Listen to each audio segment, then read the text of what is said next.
if you are in that traffic jam in SEO, you're probably doing these sorts of things.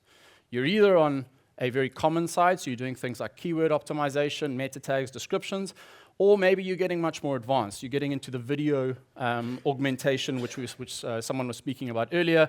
You're doing things like semantic SEO. You're looking at long-tail keyword clustering. This is really, really important stuff. It's fundamental stuff that everybody's doing it in some shape or form. And your ability to do it a little bit better than someone else is kind of like jostling in that traffic jam. So we wanted to change this, and we wanted to do it a little bit differently, and again, to kind of get into that fast lane. So we thought about it in two ways. The first one is, how do you tame Google? I think it was Felix, I think you were saying earlier, that Google can be a little bit belligerent. They can kind of do their own things. You expect them to do something that you want them to do, but they don't necessarily do it, and it is very much a black hole. You can have excellent technical SEO, and you can still not necessarily perform the way you want to. So we invented something pretty unique that we work with, and I'll talk about that. And the benefit there is if you can tame Google, which is this big elephant, they're just walking in one direction. Like you got to get out the way, and you got to walk in their path. Otherwise, they're going to trample you, or you're just going to lose out. But if you can just adjust the way that they walk a little bit, you give yourself a really, really big edge over your competition. And that's something that we looked at. And the second thing is, search is changing fundamentally.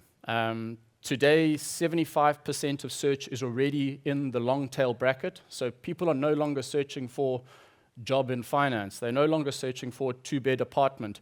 They're doing much more complex searches, and it's only going to increase in velocity because you have chat-based search that's starting to coming into play.